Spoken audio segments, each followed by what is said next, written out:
Now turn to Section 3. Section 3.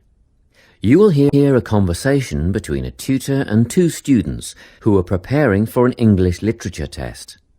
First, you have some time to look at questions 21 to 24.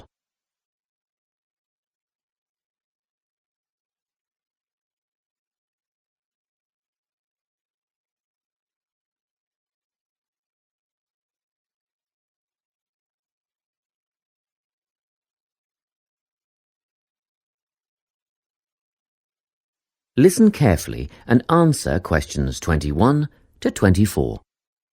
Hello, Lorna, Ian. Glad you could make it.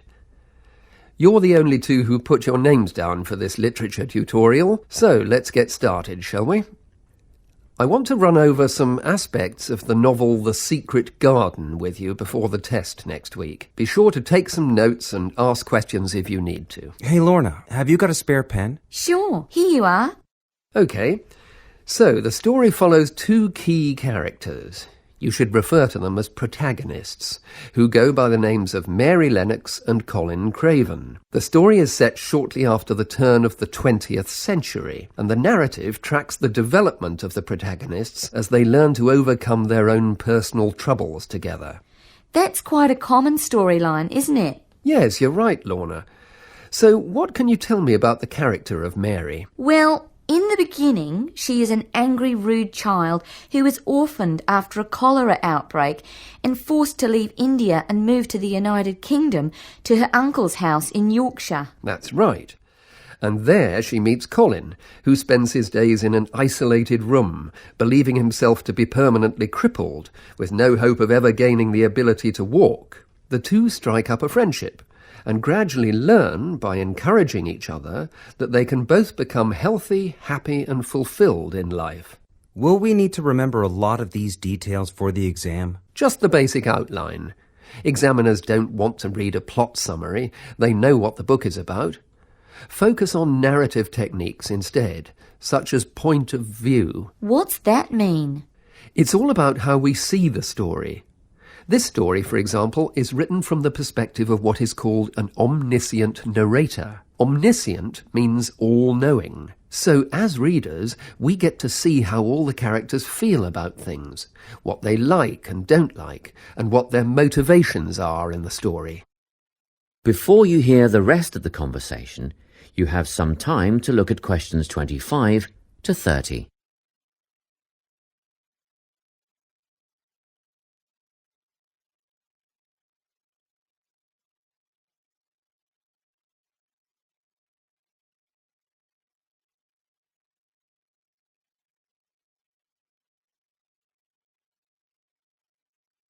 Now listen and answer questions 25 to 30. Won't it be hard to write a technical analysis? After all, it's a kid's book. Well, it was initially pitched at adults, you know. But over the years it has become seen as a more youth-orientated work. And you're right in a sense. The simple vocabulary and absence of foreshadowing make the story very easy to follow and ideally suited for children. But that doesn't mean there isn't much to analyse. Look at the symbolism, for instance. Symbols are things, right? Material things like objects that stand for abstract ideas. Absolutely, yes. And the author uses many of them. There's the robin redbreast, for example, which symbolises the wise and gentle nature that Mary will soon adopt. Note that the robin is described as not at all like the birds in India. Roses are used as well, as a personal symbol for Mistress Craven. You'll see they're always mentioned alongside her name, and Mistress Craven's portrait can also be interpreted as a symbol of her spirit. Are symbols just another name for motifs? No, motifs are a bit different. They don't have as direct a connection with something the way that a symbol does. Motifs are simply recurring elements of the story that support the mood. Are there any in this novel? Yes, two very important ones. The Garden of Eden is a motif. It comes up a few times in connection with the garden of the story. And then you've got the role that secrets play in the story. In the beginning, everything is steeped in secrecy, and slowly the characters share their secrets, and in the process move from darkness to lightness, metaphorically, but also, in the case of Colin, quite literally. His room in the beginning has the curtains drawn, and he appears at the end in the brightness of the garden. Anything else we need to know about? Yes. Nearly all novels explore universal concepts that everyone has experienced. Things like love, family, loneliness, friendship. These are called themes. The Secret Garden has a few themes that all centre on the idea of connections. The novel explores, for example, the way that health can determine and be determined by our outlook on life. As Colin's health improves, so too do his perceptions of his strength and possibility. The author also examines the link between our environment and our physical and emotional prosperity. The dark, cramped rooms of the manor house stifle the development of our protagonists. The garden and natural environments allow them to blossom, just as the flowers do. Finally, this book looks at connections between individuals, namely Mary and Colin. This necessity of human companionship is the novel's most significant theme, because none of their development as individuals would have occurred without their knowing each other. Well, that about sums it up, I think. That's a great help, thanks. Yes, thanks very much. That is the end of section 3. You now have half a minute to check your answers.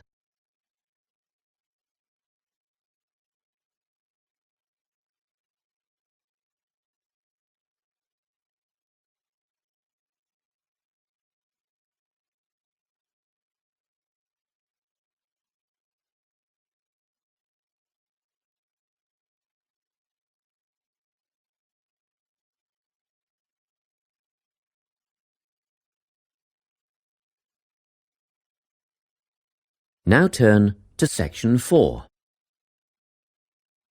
Section 4. You will hear a talk on the topic of time perspectives. First, you have some time to look at questions 31 to 40.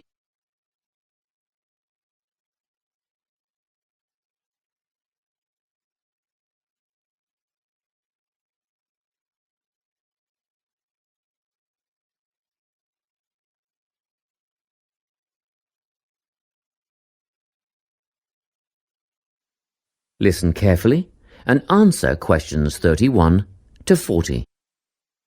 Today, I'm going to be talking about time.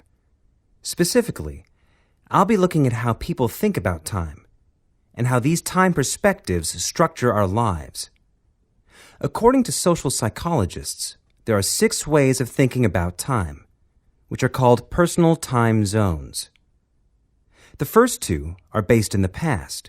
Past positive thinkers spend most of their time in a state of nostalgia, fondly remembering moments such as birthdays, marriages, and important achievements in their life. These are the kinds of people who keep family records, books, and photo albums. People living in the past negative time zone are also absorbed by earlier times, but they focus on all the bad things, regrets, failures, poor decisions. They spend a lot of time thinking about how life could have been. Then, we have people who live in the present. Present hedonists are driven by pleasure and immediate sensation. Their life motto is to have a good time and avoid pain. Present fatalists live in the moment too, but they believe this moment is the product of circumstances entirely beyond their control. It's their fate, whether it's poverty, religion, or society itself. Something stops these people from believing they can play a role in changing their outcomes in life. Life simply is, and that's that. Looking at the future time zone, we can see that people classified as future active are the planners and go-getters. They work rather than play and resist temptation. Decisions are made based on potential consequences, not on the experience itself. A second future-orientated perspective, future fatalistic, is driven by the certainty of life after death and some kind of a judgment day when they will be assessed on how virtuously they have lived and what success they have had in their lives. Okay, let's move on. You might ask, how do these time zones affect our lives? Well, let's start at the beginning. Everyone is brought into this world as a present hedonist. No exceptions. Our initial needs and demands, to be warm, secure, fed, and watered, all stem from the present moment. But things change when we enter formal education. We're taught to stop existing in the moment and to begin thinking about future outcomes. But did you know that every 9 seconds, a child in the USA drops out of school? For boys, the rate is much higher than for girls. We could easily say, well, boys just aren't as bright as girls. But the evidence doesn't support this. A recent study states that boys in America, by the age of 21, have spent 10,000 hours playing video games. The research suggests that they'll never fit in the traditional classroom because these boys require a situation where they have the ability to manage their own learning environment. Now, let's look at the way we do prevention education. All prevention education is aimed at a future time zone. We say, don't smoke or you'll get cancer. Get good grades or you won't get a good job. But with present-orientated kids, that just doesn't work. Although they understand the potentially negative consequences of their actions, they persist with the behavior because they're not living for the future. They're in the moment right now. We can't use logic, and it's no use reminding them of potential fallout from their decisions or previous errors of judgment. We've got to get in their minds just as they're about to make a choice. Time perspectives make a big difference in how we value and use our time. When Americans are asked how busy they are, the vast majority report being busier than ever before. They admit to sacrificing their relationships, personal time, and a good night's sleep for their success. 20 years ago, 60% of Americans had sit-down dinners with their families, and now only 20% do. But when they're asked what they would do with an 8-day week, they say, that'd be great. They would spend that time laboring away to achieve more. They're constantly trying to get ahead, to get toward a future point of happiness. So, it's really important to be aware of how other people think about time. We tend to think, that person's really irresponsible, or that guy's power hungry. But often, what we're looking at is not fundamental differences of personality, but really just different ways of thinking about time. Seeing these conflicts as differences in time perspective, rather than distinctions of character, can facilitate more effective cooperation between people and get the most out of each person's individual strengths. That is the end of section 4. You now have half a minute to check your answers.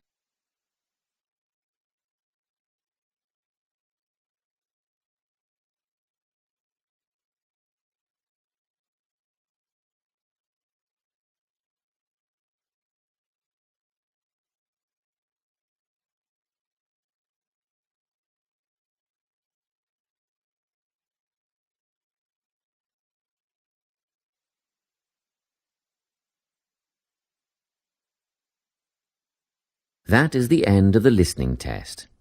You now have 10 minutes to transfer your answers to the listening answer sheet.